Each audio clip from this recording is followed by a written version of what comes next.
selamat siang guys. Kembali lagi bersama kami mahasiswa dari Universitas Kristen Wirabacana Sumba, Prodi Manajemen B21 dari kelompok 4. Perkenalkan, nama saya Meldaya Sri Cahaya Marak dengan NIM 1121070 dan teman saya bernama Ita Atajua dengan NIM 1121047. Dan saya Jefferson Hinaratula dengan NIM 1121045. Dan saya Farida Mere dengan NIM 1121048. Dan saya Jenis Rikondangguna NIM 1121049. Di sini kami akan menjelaskan tentang teori kebijakan moneter dan kebijakan fiskal.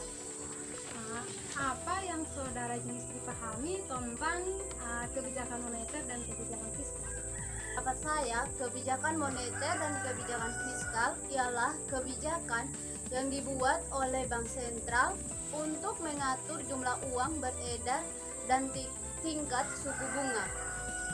Kebijakan fiskal ialah kebijakan yang dibuat oleh pemerintah untuk mengatur pengeluaran dan pendapatan negara.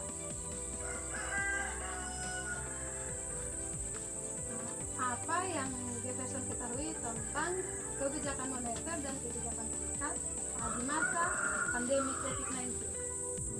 Seperti yang kita ketahui bahwa pandemi COVID-19 ini sudah menunda segala kegiatan dan aktivitas kita di segala bidang.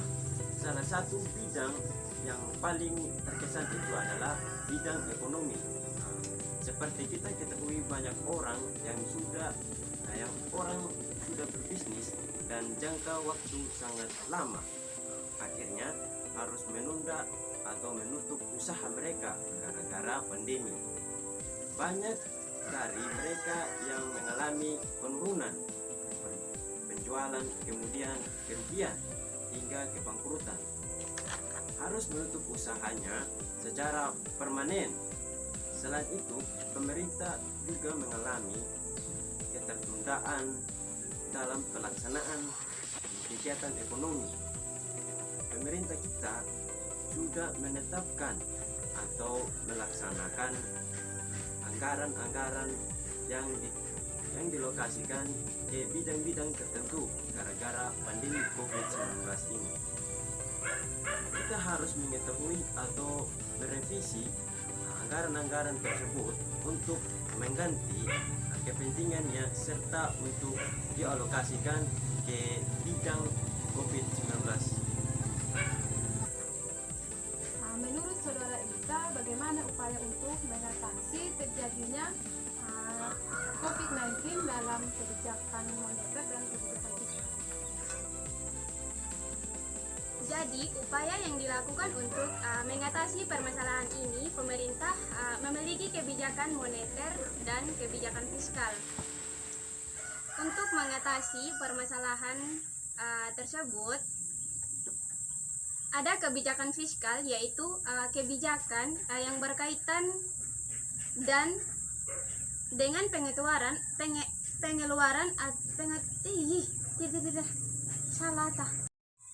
Jadi, upaya yang dilakukan untuk mengatasi permasalahan, pemerintah memiliki kebijakan moneter dan kebijakan fiskal.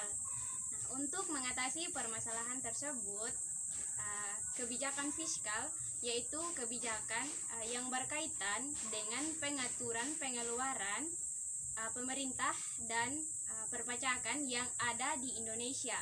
Nah, berdasarkan informasi tertulis berupa artikel Kemenko website, ada beberapa kebijakan yang dilakukan pemerintah untuk mengatasi pandemi COVID-19. Yang pertama ada kebijakan refocusing dan realokasi. Dan ini adalah anggaran menggantikan focusing ekonomi pemerintah daerah penanganan COVID-19 seperti masker, hand sanitizer, alat cek suhu, obat-obatan insentif yaitu medis, vaksin. Dan untuk realokasi kegiatan itu adalah mengganti arah aplikasi anggaran APBN pemerintah ke penanganan COVID-19, yaitu ada KIP, kartu sembako, dan juga selain itu ada insentif bagi dunia bisnis usaha, khususnya untuk sedikit UMKM sektor informal sebagai pedagang kaki lima, yaitu misalnya ada peternak dan sektor-sektor lainnya. Dan juga yang kedua ada kebijakan moneter, di mana ini diambil dari selaras dengan yang selaras dan kebijakan fiskal dalam minimalisir dampak COVID-19 terhadap perekonomian nasional. Oleh sebab itu adanya otoritas moneter yang dapat dijaga dengan nilai tukar rupiah untuk mengendalikan inflasi dan memberikan stimulasi moneter untuk dunia usaha. Diharapkan relaksasi pemberian kredit perbankan dan mengintensifkan penyaluran kredit usaha rakyat atau KUR.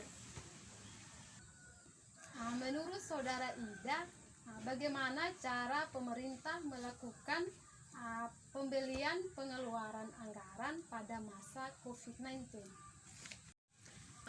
Menurut yang saya ketahui, pengarahan pengeluaran pemerintah untuk memprioritaskan pembelian produknya ke UMKM dan mendorong BUMN untuk memperdayakan UMKM yang ada di Indonesia, memasukkan produk-produk dari UMKM ke dalam satu katalog milik pemerintah. Kebijakan moneter yang berkaitan dengan pengaruh jumlah uang yang beredar di Indonesia dan tingkat suku bunga dan perbankan di Indonesia, dan ini semua di atas bank sentral kita atau yang disebut Bank Indonesia. Sekian yang dapat kami sampaikan. Apabila ada kesalahan dalam bertutur kata, mohon dimaafkan.